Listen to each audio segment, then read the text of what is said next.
Bismillahirrahmanirrahim. Assalamualaikum warahmatullahi wabarakatuh.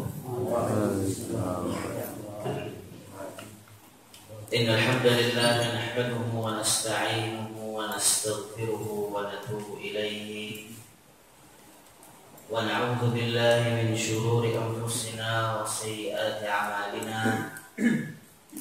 May yahdihillahu fala mudilla lahu wa may yudlil fala hadiya lahu. Asyhadu an la ilaha illallah wahdahu la syarika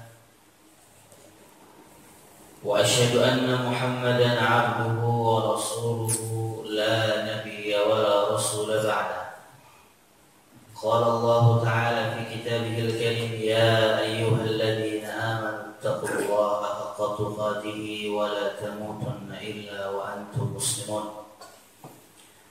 Wa qala 'azza wa jalla, ya ayyuhalladzina amanu taqullaha wa qulu qawlan sadida yuslih lakum a'malakum wa yaghfir lakum dhunubakum wa man yuti'illaha wa rasulahu faqad faza fawzan 'azima. Amma ba'du, fa inna asdaqal hadithi kitabullah wa khairal huda huda Muhammadin sallallahu alaihi wa ala alihi wa sallam wa syarral umuri muhdatsatuha fa inna kulla muhdatsatin fid din bid'ah wa kulla bid'atin dhalalah wa kulla dhalalatin fin nar. Thumma amma ba'du. Jemaah sekalian yang dimuliakan oleh Allah Jalla Jalaluhu, senantiasa kita bersyukur dan terus bersyukur kepada Allah Jalla Jalaluhu, karena sebanyak apapun kita mensyukuri atau sesering apapun kita mensyukuri nikmat Allah Jalla Jalaluhu,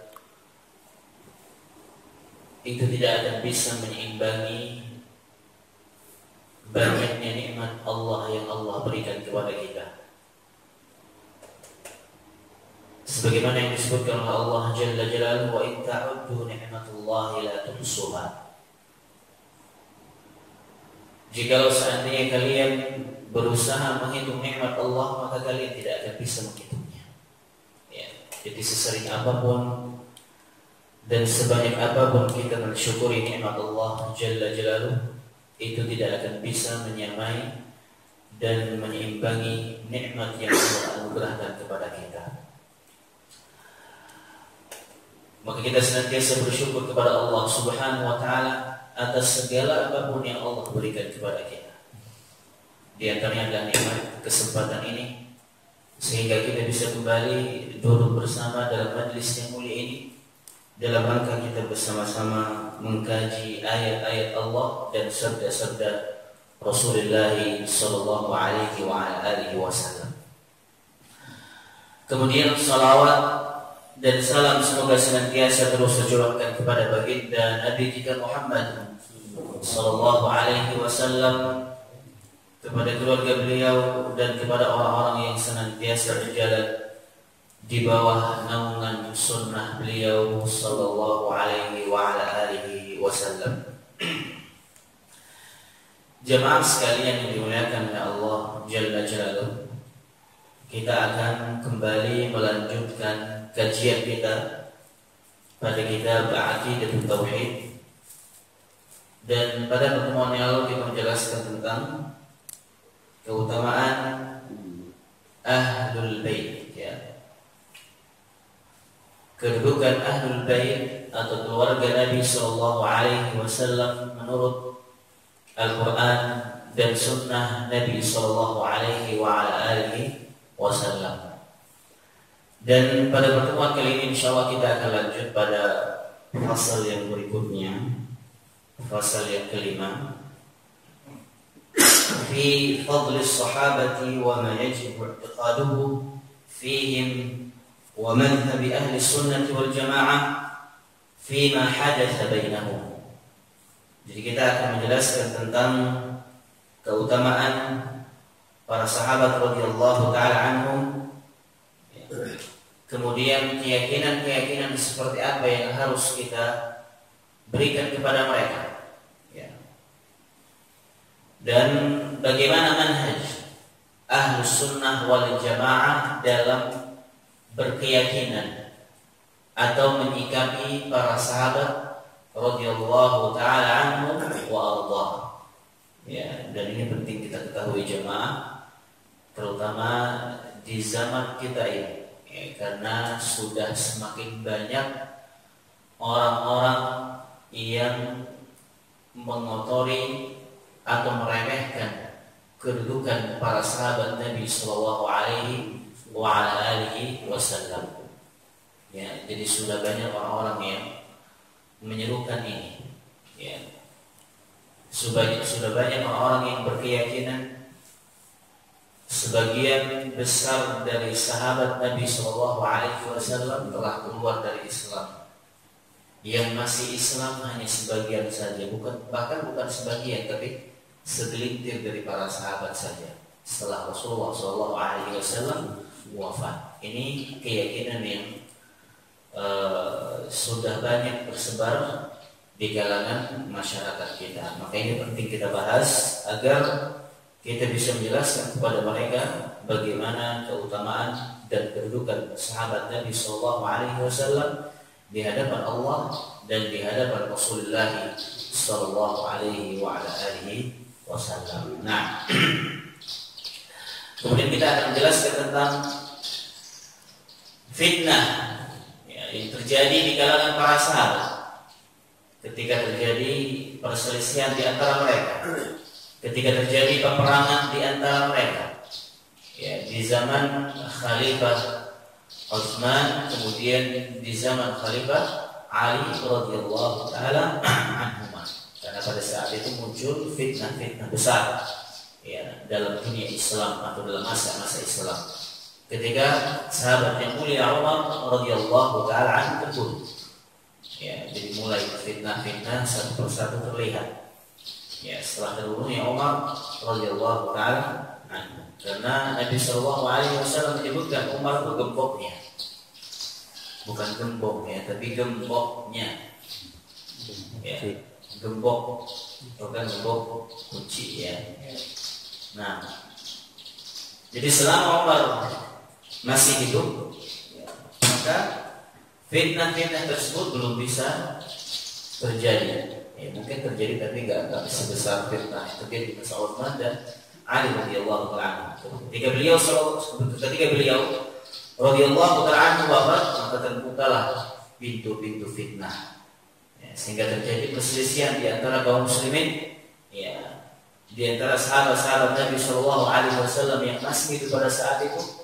Kemudian terjadi peperangan. Nah, nanti kita akan bahas bagaimana sikap kita terhadap mereka, ya, bagaimana keyakinan kita kepada sahabat-sahabat yang berselisih pada saat itu, ya, mungkin pernah sampai kepada kita, ya, kabar atau berita-berita yang menjelek-jelekan Muawiyah bin Abi Sufyan misalkan, karena Muawiyah, ya, berselisih dengan Ali radhiyallahu taala anhu, ya.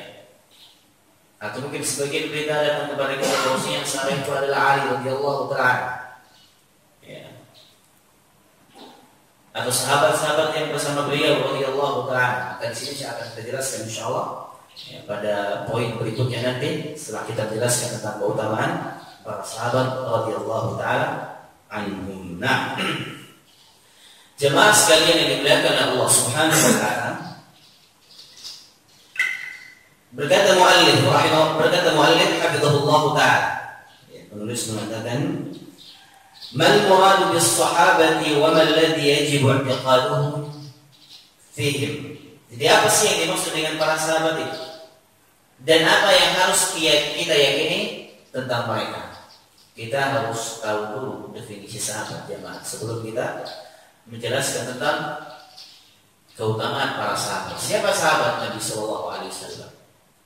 Ya. Jadi sahabat Nabi Sallallahu Alaihi Wasallam adalah orang-orang yang bertemu dengan Nabi Sallallahu Alaihi Wasallam Kemudian dia beriman dan wafat dalam kondisi beriman kepada beliau sallallahu alaihi wasallam. Jadi ini definisi sahabat Nabi sallallahu alaihi wasallam. Yang pertama bertemu dengan Nabi sallallahu alaihi wasallam. Ya. Kemudian yang kedua beriman. Dan yang ketiga wafat dalam kondisi beriman kepada beliau sallallahu alaihi wasallam. Persahabatannya pendek atau panjang selama 3 kategori tadi terpenuhi, maka dia pantas dikatakan sebagai seorang sahabat Nabi sallallahu alaihi wasallam. Jadi tidak ditentukan dengan masa yang panjang, tidak. Ya. Tapi kedudukan mereka, keutamaan mereka itu akan berbeda-beda. Tergantung seberapa lama mereka menemani Rasulullah sallallahu alaihi wasallam dan seberapa besar pengorbanan mereka kepada Rasulullah sallallahu alaihi wasallam. Tapi mereka dikatakan sahabat, iya.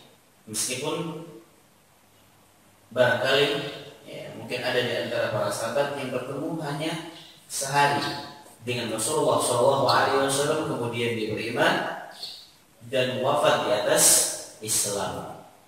Ya. Jadi ini definisi sahabat. Ya.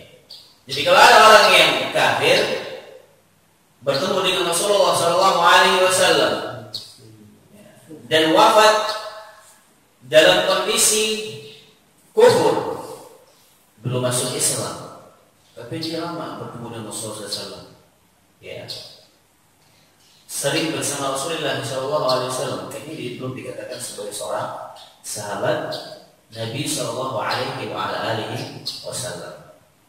Ya, jadi itu definisi sahabat yang dimuliakan oleh Allah Subhanahu Wa Taala. Nah, kita akan bacakan definisi yang disebutkan oleh penulis di sini. As-sahabatu jam'u sahabiyyah. Jam'u sahabiyyin wa huwa man laqiya an-nabiy sallallahu alaihi wasallam mu'minan bihi wa mata 'ala dzalik. Jadi as-sahabat jamak dari kata sahabi. Sahabat itu jamaknya banyak, para sahabat. Kalau sahabi seorang sahabat. Wa huwa man laqiya an-nabiy sallallahu alaihi wasallam. Mereka adalah orang-orang yang bertemu dengan Nabi sallallahu alaihi wasallam mukminan bihi. Beriman kepada Rasul sallallahu alaihi wasallam dan mati di atas keimanan. Ya, mati di atas keimanan. Ini juga disebutkan oleh penulis. Di sini juga disampaikan oleh penulis dalam kitab ini. Ya. Walladhi yajib i'tiqaduhu fihi, dan apa yang harus kita yakini tentang mereka? Annahum afdal ummah wa khairul qurun.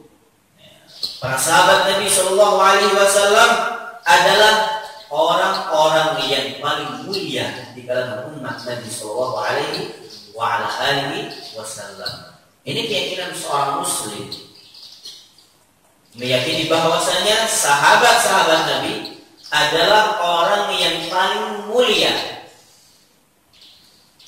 dari kalangan umat Rasulullah sallallahu alaihi wasallam. Jadi mereka adalah manusia yang paling mulia setelah para nabi. Ya. Wa khairul qurun, dan mereka adalah generasi terbaik dari umat ini. Ya, generasi yang terbaik adalah generasi para sahabat. Kemudian yang kedua generasi tabi'in, dan yang ketiga generasi tabi'ut tabi'in. Ya, generasi sahabat itu orang-orang yang bertemu langsung dengan Rasulullah sallallahu alaihi wasallam, berguru langsung kepada Rasulullah sallallahu alaihi wasallam. Ya, ini generasi sahabat. Gurunya siapa? Langsung Rasulullah sallallahu alaihi wasallam. Mereka belajar adab, belajar ilmu, ya, belajar berdakwah itu kepada Rasulullah sallallahu alaihi wasallam secara langsung. Kemudian generasi terbaik yang kedua adalah generasi tabi'in. Siapa mereka? Mereka adalah orang-orang yang mengikuti para sahabat Nabi sallallahu alaihi wasallam, yang berguru kepada para sahabat. Kemudian generasi yang ketiga yang terbaik adalah generasi para tabi'ut tabi'in. Siapa mereka? Tabi'ut tabi'in adalah mereka orang-orang yang berguru langsung kepada para tabi'in, muridnya para sahabat. Ya, tabi'ut tabi'in berguru kepada muridnya para sahabat Nabi Sallallahu Alaihi Wasallam, itu para tabi'in. Inilah 3 generasi terbaik yang disebutkan oleh Rasulullah Sallallahu Alaihi Wasallam. Ya, sebagaimana yang dikatakan Nabi SAW, khairul turuni qarni. Jadi masa yang terbaik adalah generasi terbaik adalah generasi dengan para sahabat. Thumma alladhina yalunahum. Kemudian setelah itu siapa? Para tabi'in. Dan setelah itu para tabi'ut tabi'in. Ini generasi terbaik yang disebutkan oleh Rasulullah SAW adalah generasi yang patut kita contoh kalau kita mau masuk surga. Ya, ini kita akan sebutkan ayatnya. Ya, dalam surah At-Taubah ayat yang ke-100. Ya. Nah, ini 3 generasi terbaik yang disebutkan oleh Rasulullah SAW. Tentunya paling layak kita ikuti siapa? Generasi yang mana? Di generasi sahabat. Tapi kita nggak bisa langsung memang mengambil dari para sahabat, nggak bisa, karena kita nggak bertemu dengan para sahabat. Bagaimana cara kita mengambil pemahaman dari mereka? Dari para ulama-ulama yang sejalan dengan pemahaman mereka. Ini cara kita. Ya, jadi bukan berarti kita ketika kita mengatakan Al-Quran dan Sunnah Nabi Sallallahu Alaihi Wasallam sesuai pemahaman para sahabat, bukan berarti kita langsung nyatok, enggak, kita mengikuti alur bagaimana para ulama-ulama setelah mereka datang dan mengambil pemahaman para sahabat atau berpaham sesuai dengan pemahaman para sahabat, ya, dengan sanad-sanad yang berkualitas, ya, dengan sanad-sanad yang sahih, ya. Jadi memang kita nggak bisa langsung mengambil langsung dari Rasulullah, nggak bisa. Ya, tidak bisa mengambil langsung dari para sahabat radhiyallahu anhum, kita pahami itu nggak bisa. Ya, harus dipahami oleh ulama-ulama berikutnya, ya, yang sesuai dengan pemahaman mereka. Nah, jadi kenapa mereka menjadi generasi terbaik? Lisadqihim wa ikhtisasihim bi suhbatin Nabi sallallahu alaihi wasallam wal jihad ma'ah. Karena mereka adalah orang-orang yang mendahului kita, bertamassuk, berpegang teguh dengan agama Islam ini. Dan karena mereka adalah sahabat-sahabat Nabi sallallahu alaihi wasallam, dan mereka adalah orang-orang yang berjihad bersama Rasulullah sallallahu alaihi wasallam. Wa ta'ammul syari'ati anhu, dan mereka adalah orang-orang yang mengamalkan syariat ini. Dan mereka adalah orang-orang yang mempertahankan syariat Allah Jalla Jalaluhu. Seperti apapun mereka diuji oleh Allah di masa awal-awal keimanan mereka kepada Rasulullah sallallahu alaihi wasallam, mereka tetap teguh dan kuat berpegang teguh dengan ajaran yang dibawa oleh Rasulullah sallallahu alaihi wasallam. Ya.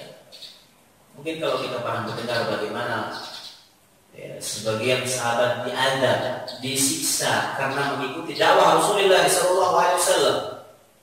Ini yang membuat mereka ini pantas menjadi orang-orang yang terbaik di sisi Allah Subhanahu wa taala. Terkadang mereka menjadikan diri mereka sebagai tameng untuk Rasulullah SAW. Ya. Mereka menjadi pengganti bagi Rasulullah SAW tatkala orang-orang ingin membunuh Rasulullah SAW. Jadi mereka selalu terdepan, ya, untuk menolong dan melindungi Rasulullah SAW. Bahkan dengan taruhan nyawanya mereka. Ya, wala yakhafuna lillahi lawmata laim, dan mereka tidak pernah takut kecuali kepada Allah Jalla Jalaluhu. Ini sahabat Nabi sallallahu alaihi wasallam. Ya. Jadi mereka tahammul, ya, mempertahankan syariat Allah Subhanahu, bagaimana Bilal diadab, ya, diletakkan di atas batu yang besar di tengah terik sinar yang begitu panas, ya, kemudian dicambuk, ya. Bagaimana sahabat-sahabat yang lain ada yang sampai ditombak, ya, seperti keluarga Yasir, ya, radhiyallahu taala anhu, ya. Ada yang dipenggal, ada yang bahkan dimasukkan ke dalam penggorengan, ada semuanya, ya. Namun mereka tetap mempertahankan syariat Allah Subhanahu wa taala, ya. Ada yang menginfakkan seluruh harta yang mereka miliki, ya. Dan mungkin kita tidak akan pernah mendapatkan manusia yang berinfak seperti infaknya para sahabat Nabi Sallallahu Alaihi Wasallam. Ya. Bagaimana wala mereka, loyalitas mereka kepada Nabi Sallallahu Alaihi Wasallam. Ya. Sampai Urwah bin Mas'ud mengatakan, ya, aku adalah, sebelum beliau masuk Islam, beliau mengatakan aku adalah orang yang sering traveler, ya, berjalan-jalan, ya, berpergian, ya, safar ke negeri-negeri Roma, ya, kemudian Persia, ya. Jadi beliau pernah mendapati raja-raja Roma, Persia dan Kaisar, kemudian raja-raja pada zaman itu. Dan beliau mengatakan aku tidak pernah mendapatkan sahabat-sahabat mereka mengagungkan raja-raja mereka sebagaimana sahabat-sahabat Nabi Muhammad SAW mengagungkan Muhammad SAW. Tidak ada rakyat yang mengagungkan pemimpinnya. Tidak ada seorang sahabat yang mengagungkan sahabatnya yang begitu luar biasa kecuali sahabat Nabi SAW ketika mengagungkan Nabi kita Muhammad SAW. Ya. Karena beliau melihat tatkala Nabi SAW berludah, Rasulullah tidak pernah sampai ke tanah. Ya. Para sahabat itu langsung menadahkan tangan mereka untuk menyambut apa? Air ludah Rasulullah SAW, dan mereka bertabarruk dengan air ludah beliau SAW.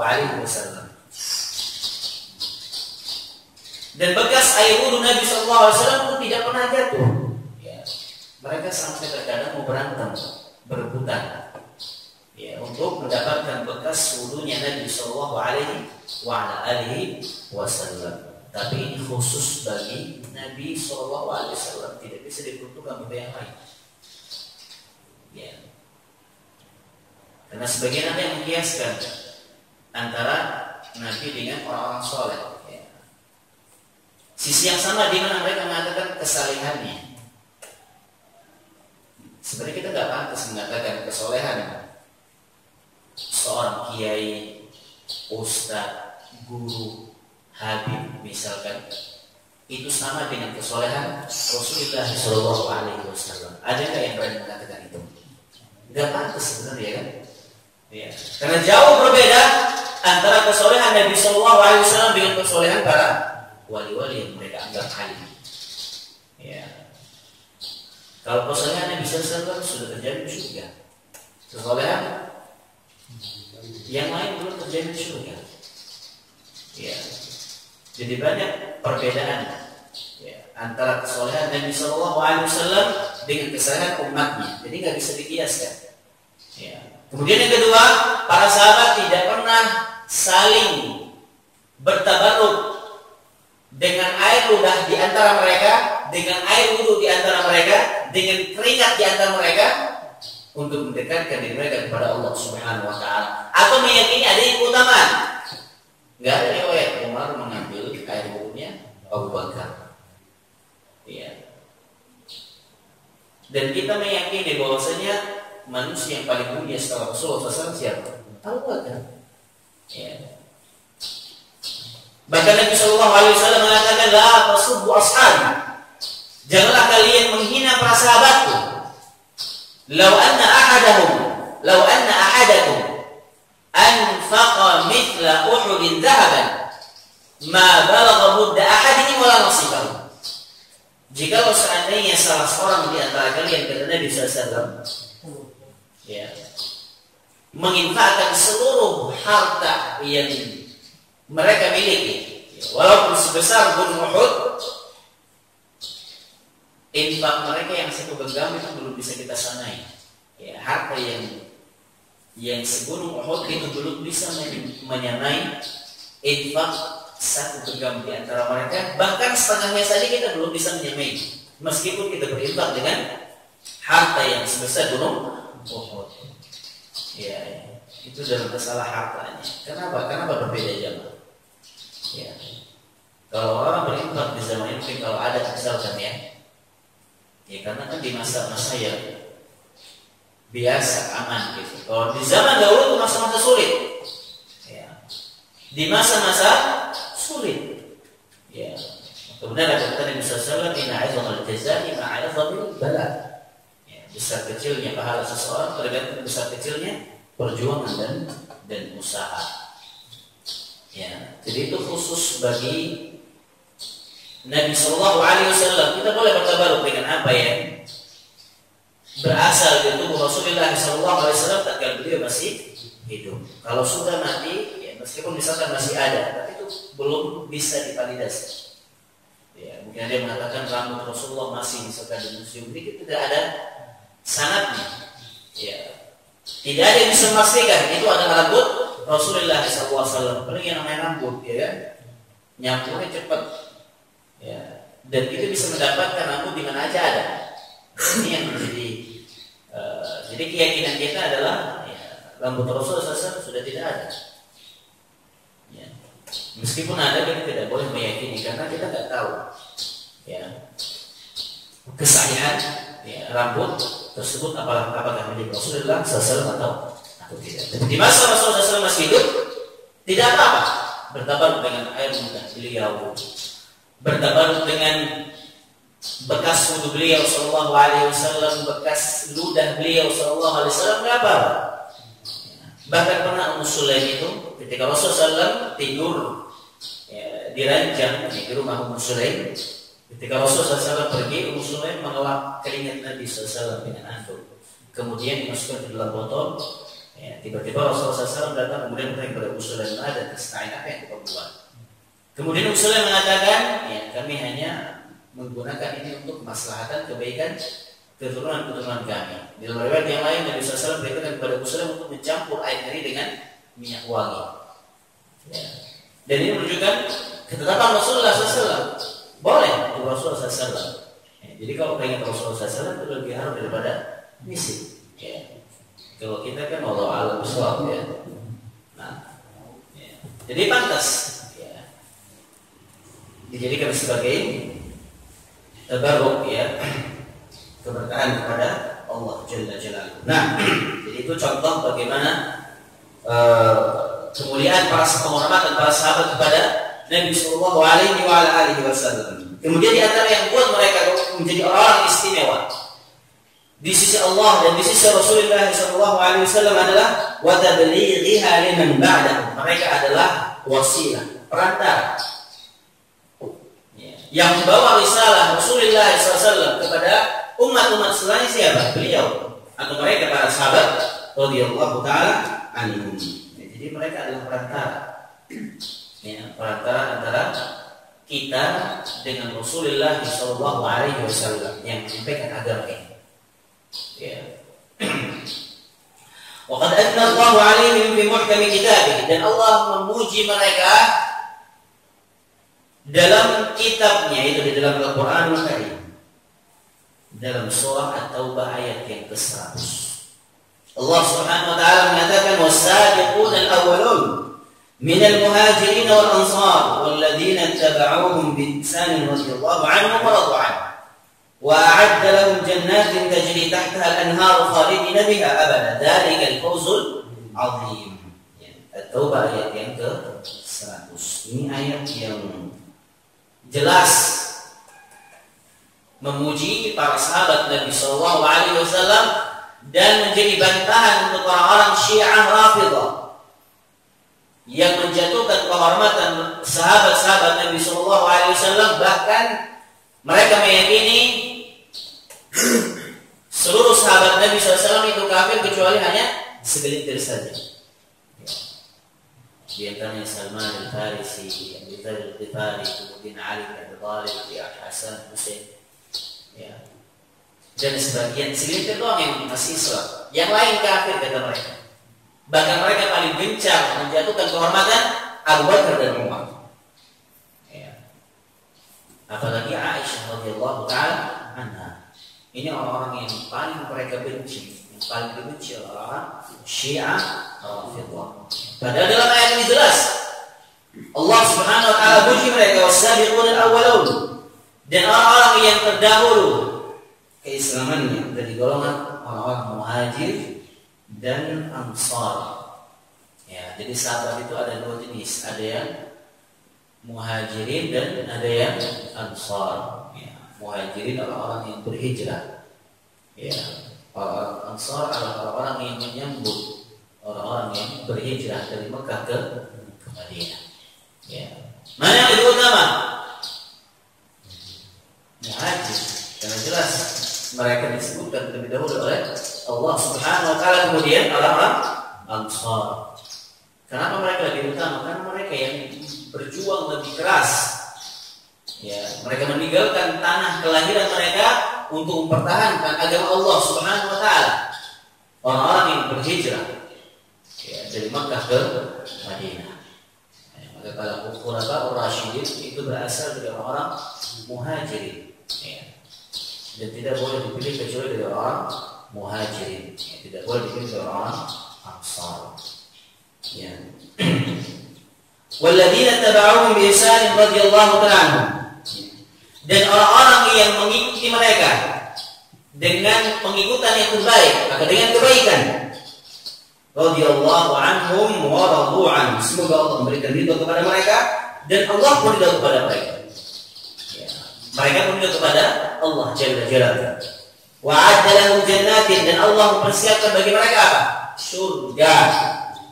Ya. Yang mengalir di atasnya, di dalamnya sungai-sungai. Dan mereka akan kekal selama-lamanya di dalam surga Allah, dan itulah kemenangan yang agung. Allah sudah menjamin untuk para sahabat itu surga. Wa'adda lahum jannat. Allah persiapkan bagi mereka surga. Siapa? Para sahabat dari golongan muhajirin dan ansar. Dan tidak hanya mereka jemaah. Orang-orang yang Allah persiapkan surga selain dari para sahabat adalah orang-orang yang mengikuti para sahabat dengan cara yang terbaik. Ya. Sebagaimana yang disebutkan dalam ayat ini, walladzina tabauhum bi ihsan. Ini juga orang-orang yang masuk dalam kategori orang-orang yang disiapkan surga oleh Allah Subhanahu wa taala. Ya. Orang-orang yang beragama sebagaimana agama 3 generasi terbaik tadi. Sebagaimana agamanya para sahabat radhiyallahu taala. Jadi kalau kita mau selamat, ikuti jalan mereka. Generasi atau ikuti jalan para sahabat radhiyallahu taala. Sebagaimana para tabi'in mengikuti jalan para sahabat. Sebagaimana generasi tabi'ut tabi'in mengikuti jalan para tabi'in yang mengikuti para sahabat radhiyallahu taala wa rahimahullahu jami'an. Tapi yang dijamin oleh Rasulullah SAW ini 3 generasi ini saja. Setelahnya belum mendapatkan jaminan dari Rasulullah SAW. Maka orang-orang yang selamat, orang-orang yang mendapatkan kesuksesan yang sesungguhnya adalah orang-orang yang mengikuti 3 generasi terbaik ini. 3 generasi terbaik yang diistimewakan oleh Rasulullah SAW. Apa yang mereka lakukan, kita lakukan. Dan apa yang mereka tinggalkan, kita tinggalkan. Ini cara kita mengikuti mereka dengan cara yang terbaik. Ya. Kita yakin bahwasanya mereka adalah orang yang paling semangat untuk melakukan kebaikan. Ya. Kenapa? Karena mereka adalah orang yang terbaik. Orang yang terbaik pasti akan semangat untuk melakukan kebaikan. Artinya kalau ada kebaikan yang mereka lakukan, kita lakukan. Jika seandainya ada kebaikan yang belum mereka lakukan, kita tidak lakukan. Ini kunci keberhasilan kita jamaah yang dimuliakan oleh Allah Subhanahu wa taala. Ya, maka Imam Al-Auza'i mengatakan, ya, Qif haitsu waqafu. Ya. Qif haitsu waqafu. Berhentilah kalian sebagaimana para sahabat berhenti. Artinya kalau mereka tidak melakukan apa-apa, ya udah kita ikuti mereka. Kalau mereka belum melakukan satu kebaikan yang kita anggap baik, kita tidak boleh melakukan kebaikan ini.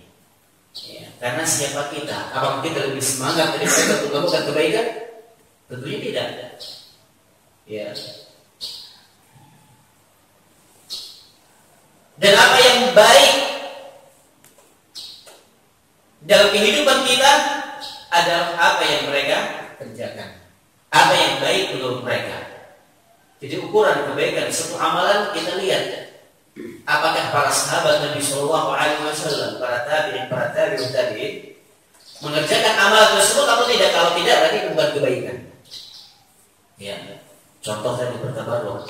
Meskipun banyak manusia di zaman ini yang mengatakan boleh bertabaruk dengan bekas air minum, bekas keringat atau bekas air wudhu orang-orang soleh di masa ini, atau bekas para kiai, para ustadz, para tuan guru, para halaik. Meskipun banyak orang-orang yang mengatakan itu boleh, namun ketika kita mendapati para sahabat tidak pernah mengambil keberkahan di antara mereka dengan hal-hal yang sudah kita sebutkan tadi, maka itu kita stop. Ya. Karena orang yang dijamin surga oleh Allah Subhanahu wa taala adalah orang-orang yang mengikuti jalannya para sahabat. Kalau seandainya itu baik, pasti mereka akan lakukan. Ini logikanya jemaah. Kalau itu baik pasti akan dilakukan. Ya. Nah, contoh sekarang nih, ya, di bulan Rabiul Awal misalkan jemaah. Ya. Maulid Nabi Sallallahu Alaihi Wasallam. Ya. Tapi kita tidak menutup kemungkinan, tidak menutup ada sebagian ulama yang bolehkan. Ya, ini kita jelaskan agar kita nggak kaget juga nanti. Ya, ketika mereka mengatakan, banyak ulama-ulama dari kalangan Syafi'iyah yang mengatakan ini boleh. Di antara Al-Fasqalani, ya, kemudian Ibnu Hajar Al-Haythami, ya, kemudian Imam As-Sakhawi, Suyuti. Ya, ini di antara ulama-ulama Syafi'iyah yang bolehkan. Ya, perayaan Maulid Nabi SAW. Ya. Tapi dengan syarat jemaah ya, sebagaimana disebutkan oleh Kiai Haji Hashim Al-Asy'ari, ya, rahimahullahu jami'an. Jadi syaratnya adalah dirayakan dengan membacakan sirah Nabi Sallallahu Alaihi Wasallam. Ya kayak kajian begitu. Ya, boleh lah makan-makan di situ boleh, selama tidak dicampur dengan zikir-zikir atau ritual-ritual tertentu. Jadi yang disepakati adalah ya, di kalangan ulama-ulama yang dibolehkan itu ketika diadakan dengan cara dibacakan sirah Nabi Sallallahu Alaihi Wasallam, mengingat kembali perjalanan beliau Sallallahu Alaihi Wasallam. Ya. Tapi kalau ada khalwat, campur baur antara laki-laki dan perempuan, adanya drama, ya, sandiwara, adanya musik-musik yang dipukul di dalamnya, ya, adanya wanita-wanita yang melantunkan apalah itulah lagu sholawat, ya, jadi yang ditonton itu para wanita misalkan yang bersolawat, atau sebaliknya wanita menonton para laki-laki, ya. Berkhalwat, bercampur ikhtilat, ya, bercampur baur, ya, antara laki-laki dan perempuan. Pendiri NU, Kiai Haji Hashim Asy'ari juga mengharamkannya, dan ini merupakan sebuah kemungkaran. Ya, dan itu terjadi di masa beliau rahimahullah ta'ala. Ya, dan beliau sebutkan itu di dalam kitab beliau. Ya. At-tanbihat al-wajibat liman yasna'ul maulid bil munkar. Ya. Jadi peringatan keras ya, bagi orang-orang yang memperingati hari kelahiran Nabi Sallallahu Alaihi Wasallam dengan kemungkaran-kemungkaran. Ini tadi kita sebutkan adalah kemungkaran menurut beliau rahimahullah taala. Ya, jadi yang diperbolehkan oleh ulama-ulama Syafi'iyah tadi yang tadi kita sebutkan, dibacakan sirah-sirah Nabi Sallallahu Alaihi Wasallam di dalamnya, ya, mengingat kembali perjalanan Nabi Sallallahu Alaihi Wasallam. Ya, disengaja disebutkan agar kita enggak kaget nanti. Namun kita lebih memilih bahwasanya acara Maulid Nabi Sallallahu Alaihi Wasallam yang dirayakan di bulan Rabiul Awal ini adalah termasuk perkara yang tidak pernah diajarkan oleh Nabi SAW, tidak pernah dicontohkan oleh para sahabat, tidak pernah dicontohkan oleh para tabi'in, tidak pernah dicontohkan oleh para tabi'un. Tapi 3 generasi terbaik tidak pernah melakukan ini. Ya. Kecintaan para sahabat kepada Nabi SAW, kecintaan para tabi'in kepada Nabi SAW, kecintaan para tabi'in kepada Nabi SAW. Mana yang bisa diberikan dengan kecintaan kita kepada Nabi SAW? Tentunya mereka. Kenapa mereka tidak melakukannya? Karena di situ ada tasyabuh dengan orang-orang Nasrani yang pertama. Ini menjadi landasan mereka. Ya. Yang disebutkan oleh para ulama rahimahullah jami'an. Ya. Dan Nabi SAW menyikapi hari kelahiran beliau SAW dengan berpuasa. Ya, di hari Senin. Ya. Jadi kalau hari kelahiran Nabi SAW, para mu'arrikhun berselisih. Ya, bukan harinya tapi tanggalnya. Kalau hari sepakat mereka hari Senin di bulan Rabiul Awal. Nah, tanggalnya mereka berselisih. Ada yang mengatakan tanggal 9, 12, ya 15, 16. Ya. Dan ketika ahli falak, ya, ahli perbintangan mengembalikan hari Senin, ya, di masa Rasulullah SAW telah dilahirkan, itu bertepatan dengan tanggal 9 Rabiul Awal. Dan yang disepakati oleh para mu'arrikh adalah hari wafatnya Rasulullah SAW di tanggal 12 Rabiul Awal. Dan ini kita pelajari dari sirah beliau Sallallahu Alaihi Wasallam. Itu sepakat hari tanggal 12 Rabiul Awal. Ya, wafatnya disepakati. Kalau kelahiran Nabi SAW itu masih diperselisihkan. Ya. Jadi kita ingin mengatakan bahwasanya ketika mereka misalkan menuduh kita, ya, bahwasanya orang-orang yang tidak mengadakan maulid Nabi SAW adalah orang yang tidak mencintai Nabi SAW, orang-orang yang tidak menghidupkan syiar-syiar Islam, ya, maka kita pun boleh mengatakan bahwasanya perkara yang muhdatsah. Kenapa? Kita berhujjah dengan hujjahnya para sahabat, tabi'in dan tabi'ut tabi'in. Ya. Karena acara ini mulai diadakan di abad keempat, ya, di masa dinasti Fatimiyun, ya, orang-orang yang, dan mereka mengakui kok, ya, pembesar NU itu mengakui bahwasanya yang pertama kali mengadakan acara maulid adalah orang Syiah. Karena orang Syiah ini kan senang kalau buat acara-acara itu senang. Jadi kalau bisa setiap hari mereka punya acara itu enak ya. Karena di situ ada makan-makannya, ya, ada senang-senangnya, ya, mungkin ada joget-jogetnya, ada ritual-ritualnya, rame. Kita kan senang kalau ada rame-rame, ya kan? Ya, apalagi kalau diiming-imingi dengan pahala yang luar biasa. Ya. Jadi setiap bulan ada acara, setiap musim itu pasti ada perayaan buat orang Syiah. Ya, hari kelahiran Husain, hari kelahiran Hasan, hari kelahiran Fatimah, Ali, kemudian Nabi SAW. Ya, yang kita ambil cuma satu doang.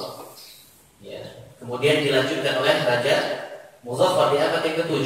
Ya, ya, jadi ada khilaf, ada yang mengatakan dicetuskan pertama kali oleh Raja Muzaffar, ya, di abad yang ke-7, sebagaimana dikatakan oleh Al-Imam Ibnu Katsir.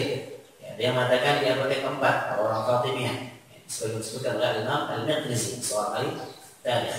Ya. Jadi intinya 3 generasi terbaik tidak pernah merayakan hari kelahiran Nabi Sallallahu Alaihi Wasallam. Dan ulama-ulama yang boleh kan tadi juga mengakui bahwasanya tidak pernah dilakukan oleh generasi terbaik, tapi mereka melihat di semua kebaikan saja. Ya, kebaikan yang tadi kita sebutkan yang mereka lihat, mengingat, menumbuhkan, ya, mengingat kembali perjalanan Rasulullah SAW. Itu saja yang disepakati oleh orang-orang yang bolehkan. Ya. Syaratnya banyak. Coba kalau kita lihat di zaman sekarang, bagaimana mereka merayakan hari kelahiran Nabi Sallallahu Alaihi Wasallam. Ya, dengan cara-cara yang bermacam-macam, istilah, joget, ya, kasih, bahkan ada mungkin yang mengundang biduan, ya, mungkin biduannya pakai jilbab tapi nyanyi di hadapan kaum Adam, ya. Dan ini tentunya diingkari oleh, ya, seluruh ulama-ulama yang membolehkan, bahkan diingkari oleh pendiri NU, Haji Hasyim Asy'ari, ya, rahimahullah jami'an. Jadi kalau kita mau selamat, ikuti 3 generasi ini. Dan cara kita mencintai Nabi Shallallahu Alaihi Wasallam adalah dengan cara kita menghidupkan sunnah-sunnah beliau Shallallahu Alaihi Wasallam. Dalam seluruh aspek kehidupan kita itu cara kita yang terbaik. Ya, apa yang dilakukan Rasulullah SAW kita contoh. Ya, apa yang ada pada diri Rasulullah SAW kita ikuti. Ya, Rasulullah SAW berjenggot, kita ikuti Rasulullah SAW, kita berjenggot. Rasulullah SAW mengatakan berjalan di atas mata kaki, kita ikuti. Rasulullah SAW mengatakan kita tidak boleh bersentuhan. Ya, kalau laki-laki itu bermain, kita ikuti. Itu di antara cara seseorang mencintai Rasulullah Sallallahu Alaihi Wasallam. Sebagaimana Rasulullah dalam surah Al-Imran, "Qul in kuntum tuhibbunallaha fattabi'uni yuhibbukumullah wa yaghfir lakum dzunubakum." Katakan kepada mereka, wahai Muhammad, jika mereka mengaku cinta kepada Allah, artinya cinta kepada Allah adalah menghidupkan syiar-syiar, ingin menghidupkan syiar-syiar Allah Subhanahu Wa Taala. Ini kan bukti cinta mereka kepada Allah. Ya, apa kata Allah Jalla Jalaluhu? Ikutilah Rasulullah SAW, ikutilah jalan beliau SAW, hidupkanlah sunnah-sunnah beliau Sallallahu Alaihi Wasallam. Ya, yuhibbukumullah wa yaghfir lakum dzunubakum. Maka Allah akan mencintai kalian dan Allah akan mengampuni dosa-dosa kalian. Ya. Jadi orang-orang yang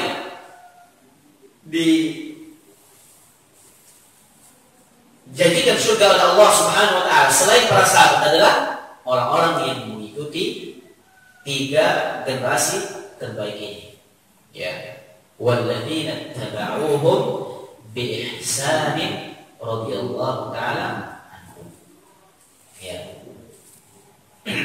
Nah, jadi saya sampaikan tadi faedah ya, agar ya, kita juga berhak ya memberikan hukum kepada apa yang mereka lakukan. Ketika mereka mengatakan ya, memberikan hukum kepada orang-orang yang tidak merayakan, kita pun berhak mengatakan hukum ya kepada mereka yang merayakan dengan hujah-hujah yang kita sebutkan. Ya, tidak pernah dilakukan generasi terbaik. Ya. Kemudian yang kedua ya dengan sabda Nabi SAW ya wa kullu muhdatsatin bid'ah ya, dan setiap perkara-perkara baru adalah bid'ah ya. Kemudian hadis Aisyah, man amila amalan laisa alaihi amruna wa rad, barang siapa yang melakukan suatu amalan yang tidak ada contohnya dari Nabi SAW, maka itu akan tertolak. Dan karena ketika seseorang menghidupkan ya atau membolehkan acara ini, maka akan muncul acara-acara yang lain dalam Islam. Ya, dan itu terbukti. Ya, tidak hanya perayaan kelahiran Nabi SAW saja yang dirayakan, bahkan acara kematian, acara kelahiran fulan, syekh fulan, kiai fulan, ya ustadz fulan, hadis fulan itu dirayakan. Jadi akan membuka pintu-pintu kemungkaran yang lain atau amalan-amalan baru yang lain.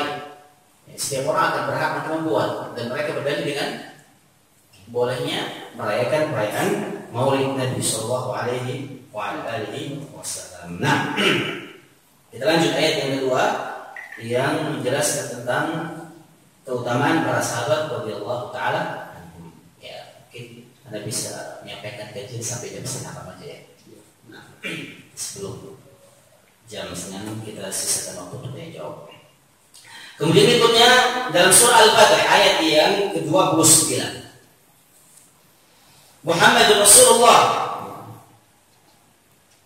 Muhammad adalah Rasulullah Subhanahu wa taala. Walladzina ma'ahu asyidda'u 'alal kuffar rahamau bainahum.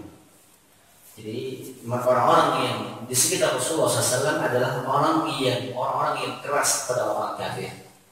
Ya. Tapi di sini orang kafir yang masuk dalam kategori kafir harbi, kafir yang berada di medan peperangan. Ya, ada pun orang-orang kafir yang masuk dalam 3 kategori yang lain seperti kafir musta'min atau musta'man, kafir mu'ahad dan kafir dhimmi. Ya, maka ini tidak boleh kita sakiti selama mereka memiliki perjanjian dengan kaum muslimin atau pemimpin kaum muslimin. Ya. Jadi para sahabat bersikap keras kepada orang kafir yang harbi, ya, yang berada di medan peperangan. Ya, yang berada di medan peperangan. Rahamau bainahum, dan para sahabat adalah orang-orang yang saling menyayangi di antara mereka. Ini ciri-ciri para sahabat Nabi Sallallahu Alaihi Wasallam. Jangan dibalik ya. Sama orang kafir lembut, ya. sama orang Islam mah keras gitu. Ya. Sama orang kafir bareng, selfie bareng. Ya.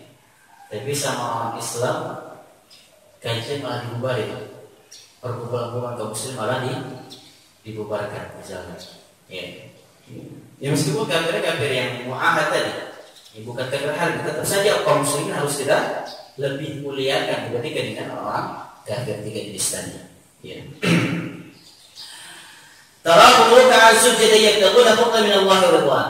Di antara ciri para sahabat adalah mereka adalah orang yang banyak bersujud, kemudian banyak rukuk kepada Allah Subhanahu wa taala. Mereka mengharap ridha Allah Jalla Jalaluhu. Simahum fi wujuhihim min athari sujud, dan mereka memiliki tanda-tanda di wajah-wajah mereka ya, karena bekas sujud-sujud mereka. Dzalika mathaluhum fit Taurah, dan mereka sudah banyak diperbincangkan ya, dalam kitab Taurat. Wa mathaluhum fil Injil, dan dalam kitab Injil. Jadi sudah dikabarkan kepada para sahabat radhiyallahu ta'ala dalam kitab Taurat dan Injil. Kazar'in akhraja syaqahu fa'azalahu fastaghlal wastawa 'ala suqi yu'jibu az-zurra' yadhiru bihim al-kuffar. Ya. Jadi seperti tanaman yang ditanam. Ya, sahabat ini adalah seperti tanaman yang ditanam oleh Rasulullah SAW, kemudian muncul tunasnya, tumbuh menjadi kokoh dan kuat, sehingga orang yang menanamnya itu menjadi gembira melihatnya. Ini perumpamaan para sahabat. Ya. Di sisi Nabi SAW. Jadi seperti sebuah tumbuhan yang tunasnya tumbuh, kemudian berkembang dengan kokoh, dan orang yang menanam itu masya Allah bahagia, senang melihatnya. Jadi kalau senang kan dia sudah merasa diri sukses dan berhasil menanam tumbuhan tersebut. Ini perasaan Nabi SAW ketika melihat para sahabat radhiyallahu anhum. Artinya ini rekomendasi, pujian Allah Subhanahu wa taala dan pujian Rasulullah SAW kepada para sahabat radhiyallahu taala anhum. Liyadhillu bihimul kufar, dan di antara Allah menciptakan para sahabat ini ya, atau mengadakan para sahabat di sekeliling Rasulullah SAW agar orang-orang kafir itu marah. Jadi kalau ada orang-orang yang marah melihat para sahabat, ya, maka Allah mengatakan keislaman itu dipertanyakan. Ya, keislaman itu dipertanyakan. Ini seperti orang Syiah yang tidak senang melihat para sahabat Nabi Sallallahu Alaihi Wasallam. Padahal tujuan Allah, ya, mengiringi Nabi Sallallahu Alaihi Wasallam dengan para sahabatnya agar orang-orang kafir itu apa? Marah, dia murka, nggak senang gitu. Agar hati itu sakit, ya, karena mereka mulia. Atau mereka adalah orang yang keras kepada orang-orang kafir, ya, dan orang-orang yang sangat menghormati Nabi Sallallahu Alaihi Wasallam. Wa'adallahu alladhina amanu wa 'amilus salihati minhum maghfiratan wa ajran 'azima. Dan Allah janjikan kepada mereka, ya, orang-orang yang beriman, sini berada para sahabat, ya, amalan-amalan dan orang yang beramal saleh, ya, ampunan dan pahala yang luar biasa. Jadi Allah mengatakan di sini para sahabat orang yang beriman dan beramal saleh. Jadi ini ayat yang membantah keyakinan orang Syiah. Allah menyebutkan para sahabat dalam bentuk keseluruhan. Ya, tapi mereka berani mengkafirkan sebagian besar para sahabat, bertentangan dengan apa yang Allah sebutkan di dalam ayat yang 100 surah Taubah, kemudian di surah Al-Fatah ayat yang ke-29. Ya, maka salah pernah mengatakan, ya, kita bisa mengutamakan sebenarnya orang-orang Yahudi dan Nasrani itu lebih utama dibandingkan orang Syiah. Ya, kenapa? Karena orang-orang Yahudi ini masih menganggap orang yang paling mulia setelah Nabi Musa itu siapa? Sahabat-sahabat Nabi Musa alaihissalam. Dan ketika ditanyakan kepada orang Nasrani, siapa orang manusia yang paling mulia setelah Nabi Isa alaihissalam, mereka mengatakan sahabat-sahabatnya Nabi Isa. Tapi ketika kita bertanya kepada orang Syiah, manusia yang paling buruk setelah Nabi SAW siapa? Mereka mengatakan sahabat-sahabat Nabi SAW. Ya. Jadi manusia yang terburuk akuan, ya, dari kalangan umat Rasulullah SAW, mereka mengatakan adalah sahabat-sahabat Nabi Sallallahu Alaihi Wasallam. Jadi nggak masuk akal banget sebenarnya. Ya, ketika dia menjatuhkan kehormatan para sahabat, sejatinya dia mau menjatuhkan kehormatan Nabi Sallallahu Alaihi Wasallam. Ya, karena kehormatan seorang guru, ya, ada pada kehormatan seorang murid. Ya, kalau muridnya bagus, ya, pasti gurunya bagus, ya kan? Itu logikanya. Ya, jadi ini kejelekan atau keburukan pemahaman orang-orang Syiah yang mengkafirkan sebagian besar para sahabat radhiyallahu taala anhum wa Allah. Ya. Nah, ini yang mungkin bisa kita sampaikan pada pertemuan kali ini. Ayat-ayat yang menjelaskan tentang keutamaan para sahabat radhiyallahu taala anhum. Dan insyaallah akan kita sambung kajian kita ini ya, pada pertemuan berikutnya. Barakallahu fiik. Tafadhal barangkali di antara kalian ada yang memiliki pertanyaan, silakan. Sampai jumpa. Jadi tadi Pak katakan kalau khulafaur rasyidin itu adalah putri dari para sahabat Muhajirin satu. Itu hanya terbatas 4 orang saja. Abu Bakar Siddiq, Umar bin Khattab, Utsman bin Affan, atau para sahabat yang memang dari Muhajirin semua termasuk khulafaur rasyidin. Nah, itu kan memilih ya, ada musyawarah ya, amrun syura bainahum. Jadi mereka bermusyawarah memilih khulafaur rasyidin, tapi dari golongan orang Muhajirin ya. Ya, jadi tapi dipilih tentunya orang yang terbaik di antara mereka ya, dan mereka melihat bahwasanya yang terbaik di antara mereka adalah Abu Bakar yang pertama ya, kemudian Umar, Utsman dan Ali radhiyallahu taala anhum ya. Jadi seluruh terkadang ya pernah Abu Baidillah itu pernah menjabat sebentar ketika terjadi perselisihan ya. Tapi memang yang disepakati adalah keempat khulafa ar-rasyidin ya, dari kalangan orang-orang Muhajirin. Allah taala alam. Dari yang lain silakan. Ini terkait ini. Kalau misalnya Al-Quran dan Sunnah kan, kalau misalnya bisa dipastikan maksudnya kesahihannya kan bisa diterukur gitu. Tapi kan terkadang gitu ada beberapa hukum yang muncul dari fatwa. Nah, untuk fatwa sendiri kan terkadang beberapa ulama ada perbedaan misalnya. Nah, untuk mengikuti fatwa yang terbaik sebaiknya bagaimana kalau ada perselisihan? Nah, bismillahirrahmanirrahim. Wassalatu wassalamu ala Rasulillah. Jadi fatwa itu tidak akan mungkin muncul kecuali dari Al-Quran dan Sunnah Nabi Sallallahu Alaihi Wasallam. Ini harus dipahami juga. Sebagian saudara kita, ikhwan kita terkadang nggak paham gitu. Ya. Jadi fatwa tidak akan muncul kecuali dari Quran dan Sunnah Nabi Sallallahu Alaihi Wasallam. Bahkan fatwa itu keluar dari musyawarahnya beberapa para ulama. Ya, terkadang ya kan, yang biasanya mungkin berasal dari lajnah, ya ada naungan. Ya. Jadi fatwa tidak akan mungkin keluar dari Al-Quran dan Sunnah Nabi Sallallahu Alaihi Wasallam. Kalau keluar dari Quran dan Sunnah Nabi SAW, kemudian keluar dari pemahaman para sahabat, maka itu bukan fatwa namanya, itu bukan fatwa. Ya, karena pertimbangan itu diambil setelah mereka melihat mengumpulkan hujjah-hujjah dari Al-Quran dan Sunnah Nabi SAW, kemudian pemahaman para sahabat, baru itu akan menghasilkan sebuah fatwa. Ya, Syekh Al-Hakami, ya, rahimahullah taala, salah seorang studi yang menang kitab tauhid juga, ya, beliau mengatakan ancaman bagi orang-orang yang berfatwa yang keluar dari Al-Quran dan Sunnah Nabi Sallallahu Alaihi Wasallam itu sama dengan ancaman orang-orang yang berbicara atas nama Allah tanpa ilmu. Bisa keluar dari Islam begitu. Ya, kita jangan sampai kita mengatakan ya ulama sekarang masalah corona, ya, COVID-19 ini.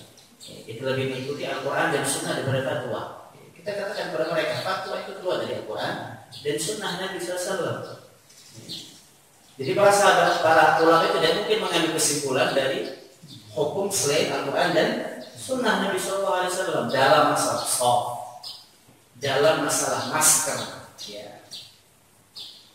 Hukumnya itu diambil dari kesimpulan tadi Al-Quran, Sunnah, dan pemahaman para sahabat radhiyallahu anhum. Jadi semua diambil dari Al-Quran dan Sunnah Nabi SAW. Ya. Dan di antara sebab terjadinya perselisihan, perbedaan pemahamannya itu tadi. Ya, sebagian mengatakan hadisnya lemah, sebagian mengatakan hadisnya sahih. Ya. Sebagian mengatakan makna dari lafaz ini adalah seperti ini, makna dari lafaz ini adalah seperti ini. Dalam masalah menempelkan kaki misalkan dalam masalah soft. Ya. Nempel itu apa sih yang sudah nempel? Nah, di sini terjadi juga pembicaraan. Ya. Kemudian ketika Nabi SAW mengatakan tarasu wa'tadilu, ya, rapatkanlah, samakanlah. Nah, ini yang dimaksudnya rapatkanlah seperti mana? Kata ini perintah atau tidak? Ya. Meskipun menggunakan fi'il amr, kata perintah, tapi ada riwayat yang lain yang membatalkan perintah menjadi sunnah, anjuran. Ya.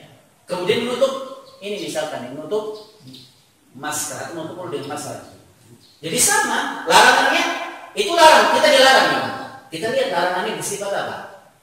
Wajib, haram, atau bersifat makruh. Dan jumhur mengatakan larangan itu bersifat makruh. Kenapa dikatakan bersifat makruh? Meskipun Nabi SAW pernah melarang. Ya, Nabi SAW melarang an-nahyu 'anis sadal, ya. Sadal itu adalah menjulurkan pakaian, ya, di bawah mata kaki atau tangan terlalu panjang, ya. Kemudian menutup mulut, ya, disebutkan oleh Nabi SAW. Ya. Tapi sebagian ulama atau Nabi SAW terkadang membolehkan, ya, menutup mulut ketika terjadi musim dingin atau kalau ada debu boleh gitu. Dan para sahabat juga mempraktekkan ini, ya, atau menguap, ya kan. Jadi ini yang memalingkan, yang tadinya larangan, kita bisa mengambil larangan tadi itu makruh atau haram dengan korina-korina ini. Jadi seperti ini kita mengambil suatu hukum. Itu dilarang, benar dilarang. Tapi larangan di sini bersifat apa dulu? Makruh atau haram? Karena larangan itu tidak hanya haram, ada yang makruh. Perintah itu tidak hanya wajib, ada yang anjuran. Di sini para ulama itu melihat hukum. Kalau seandainya hukum memakai masker itu makruh, menurut kesepakatan para ulama, jumhur ulama mengatakan makruh, dan itu sepakat, ya, dari para sahabat, kemudian ulama-ulama mereka mengatakan makruh hukumnya menutup mulut. Tapi kalau ada keperluan tidak apa-apa, seperti disebut Ibn Abdullah, Imam Nawawi, dan banyak sekali. Ya, artinya ketika di apa namanya, ditimbang-timbang lagi oleh para ulama, kalau seandainya hukum menutup mulut itu makruh, dan kita dalam kondisi sekarang nih, ya, ada keperluannya bukan keperluan yang biasa, ya, itu lebih dahsyat daripada kita menahan debu, ya, atau musim dingin, ada penyakit, ada wabah, ya, maka ditimbang nih, kalau ada hajah seperti ini dan hukumnya makruh, kira-kira boleh atau tidak? Boleh, karena ada hajah. Karena sepakat para ulama kalau ada hajah boleh. Bahkan ada yang mengatakan sunnah, ya. Tapi itu pendapat yang lemah. Kita hanya bisa mengatakan itu boleh karena ada keperluan. Jadi seperti itu cara menimbang. Jadi banyak, ya, penyebab terjadi perselisihan di antara para sahabat, tabi'in. Ya, di antaranya adalah berbeda dalam memahami hadis, apakah sebagian mengatakan lemah, sebagian mengatakan kuat. Ya, kemudian memahami lafaz dalam hadis tersebut. Ya, meskipun menggunakan kata perintah, tapi ada hadis yang lain yang yang mengalihkan hukum perintah menjadi sunnah, ya, dan hukum larangan menjadi makruh. Ya. Nah, jadi itu yang bisa saya sampaikan, ya. Jadi fatwa itu pasti berasal dari Quran dan Sunnah Nabi SAW. Dan kalau kita lihat lagi, ya. Dan kalau kita melihat mungkin fatwa para ulama ketika memutuskan tadi hukum masker, hukum saf, ya. Kalau antum lihat penjabarannya pasti ada Quran dulu, Quran, Sunnah, bangun sahabat, baru terakhir diputuskan. Ya, seperti fatwa ini juga seperti itu. Ya. Karena ancamannya kalau dia mengeluarkan fatwa di luar itu, ancamannya kafir.